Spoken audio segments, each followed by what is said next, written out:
Mesdames, mesdemoiselles, messieurs, on est très heureux de vous retrouver sur Lancy TV pour vivre avec vous un match extrêmement important pour Lancy et Jean-Michel Ebi, la rencontre de promotion en Promotion League entre l'équipe de Lucerne qui a fini première de son groupe et Lancy qui a terminé troisième, qui doit sa qualification à cette phase finale à la défaite de Westville face à l'équipe de Winterthur lors du dernier match. C'est donc un privilège aujourd'hui pour Lancy qui s'est battu jusqu'au terme de la saison de pouvoir jouer ces finales de promotion et du coup de les jouer au maximum pour tenter d'aller arracher une promotion en Promotion League face à une équipe de Lucerne, on l'a dit, qui a terminé première de son groupe avec 77 buts marqués et 32 reçus. Une équipe de Lucerne qui a terminé devant Munzingen quand même avec 9 points d'avance, large domination dans ce groupe. Lancy, lui, a terminé à la troisième place, on l'a dit, avec 51 buts marqués, 35 reçus. Le premier de ce groupe est Yverdon. Le second, le stade Lausanne-Ouchy. Voilà en ce qui concerne cette partie.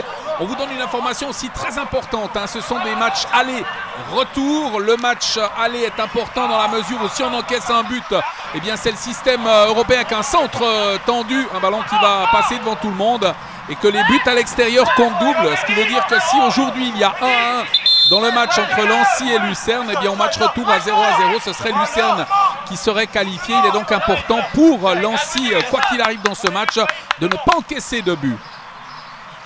L'équipe lucernoise qui est dirigée par Gerardo Sewan et ancien joueur de Lucerne, de Sion, de Grasshopper également. Attention à ce coup franc, c'est boxé proprement par le portier Munda qui a pu boxer ce ballon. Le joueur et défenseur qui est monté aux avant-postes, Arnold, qui en a fait les frais. Là, il y a eu un gros contact entre les deux hommes.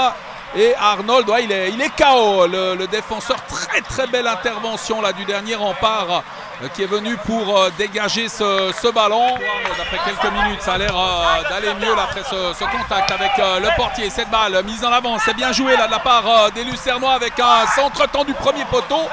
Bien essayé là de la part de Riedman et intervention encore une fois de Symphorien Munda. Beaucoup d'engagement de la part des deux équipes, mais peu d'occasions. Ravet qui a pu repartir. Ce ballon mis en avant avec un cuir prolongé par Rodriguez, avec une possibilité, peut-être non.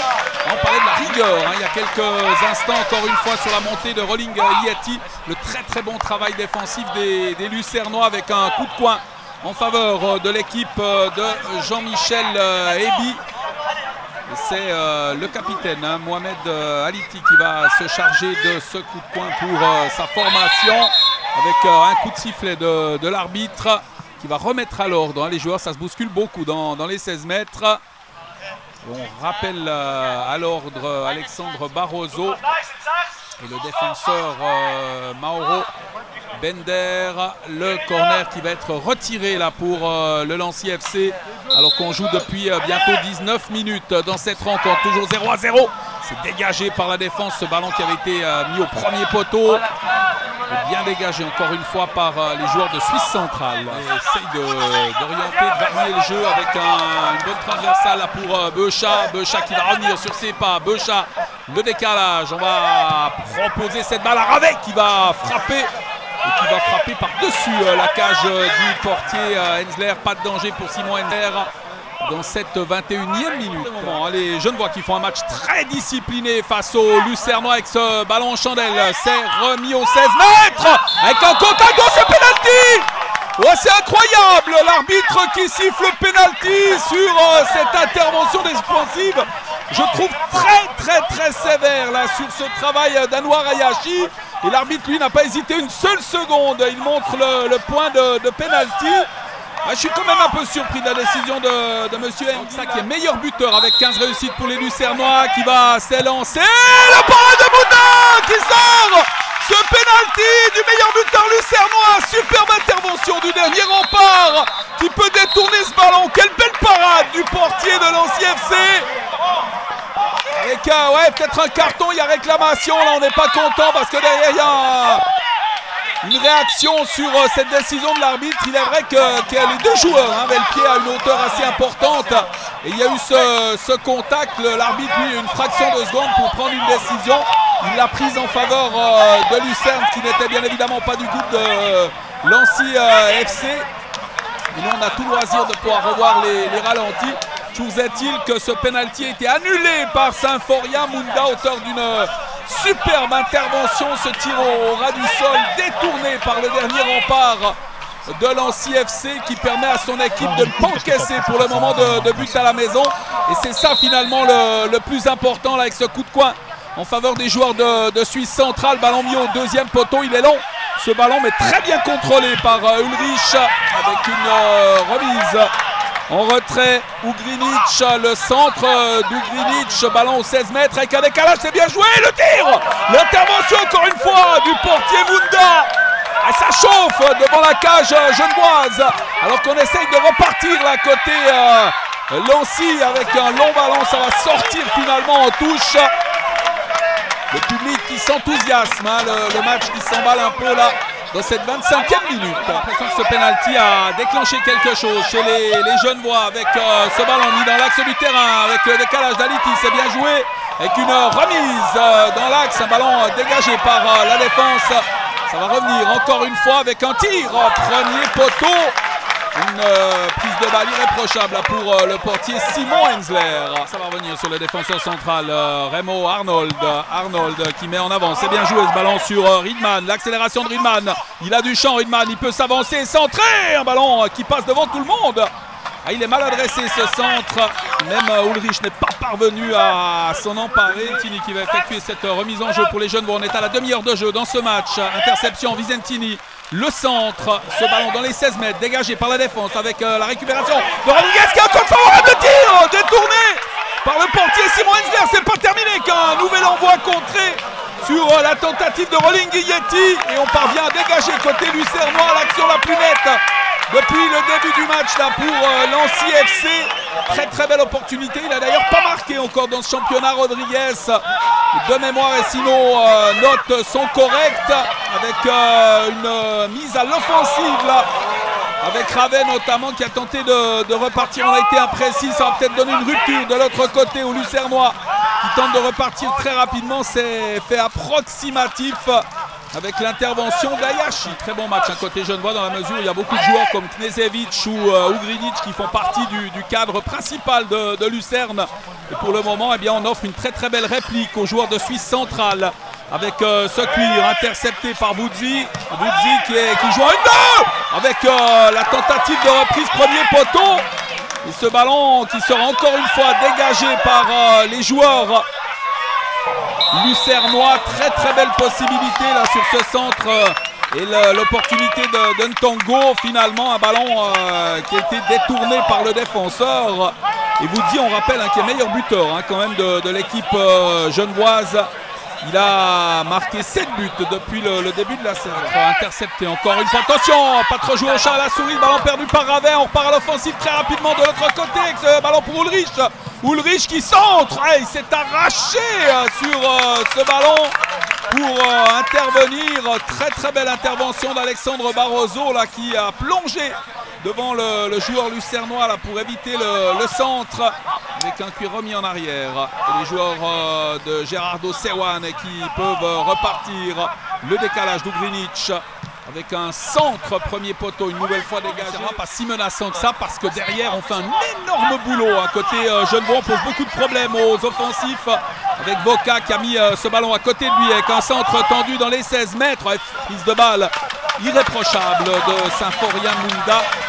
C'est l'illustration de ce qu'on vient d'évoquer. Là, une équipe de Lancy FC très solide défensivement. Il faut l'être dans ce match. De plus, il y a eu ce penalty sorti par le dernier rempart de Lancy FC. Et ce score pour le moment de 0-0 qui n'est finalement pas une aussi mauvaise affaire que cela.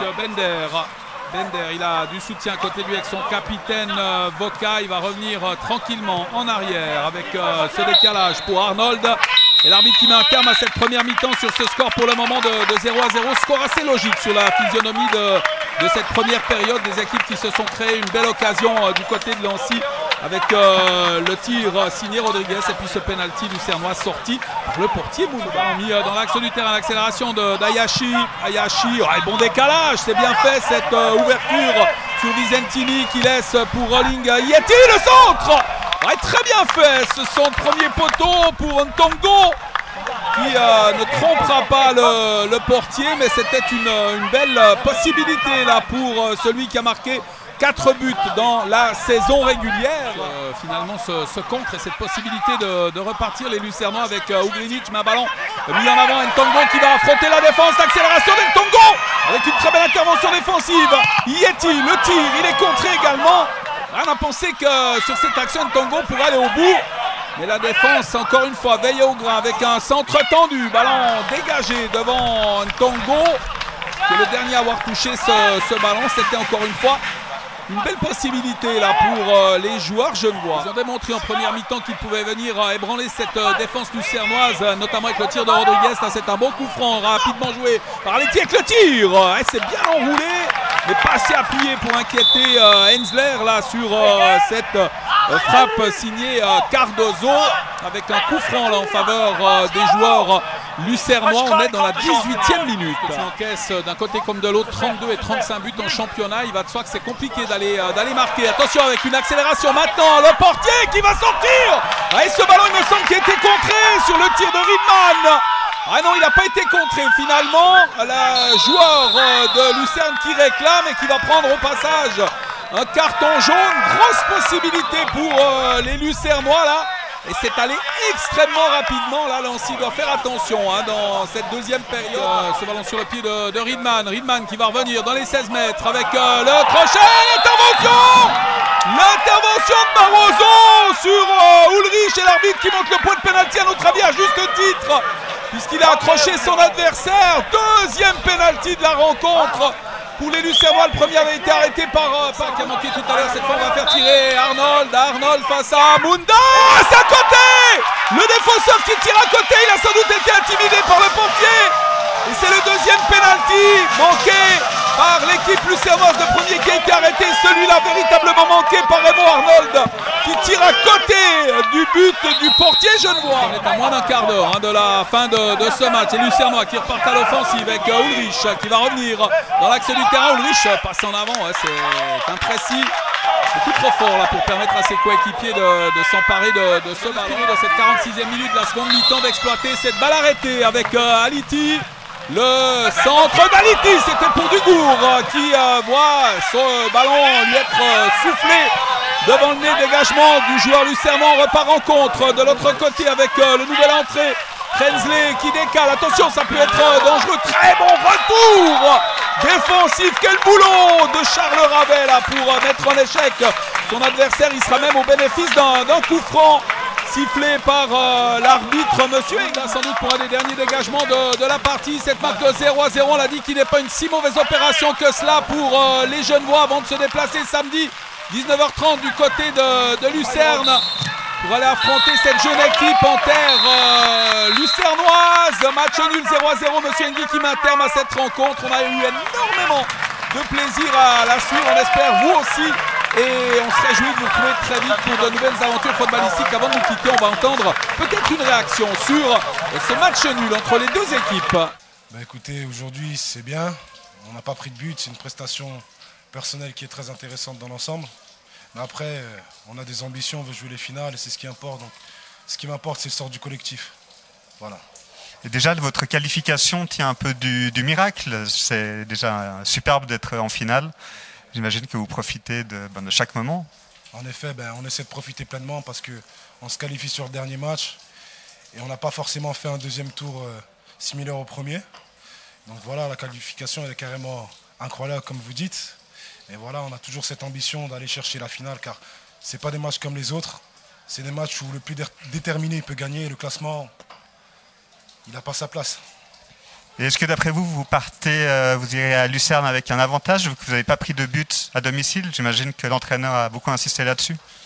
En effet, l'important c'est de ne pas prendre de but à domicile car on sait que les buts, ils n'ont pas les mêmes valeurs. Et ce qui serait bien, ce serait de gagner là-bas tout simplement et repartir pour un deuxième tour.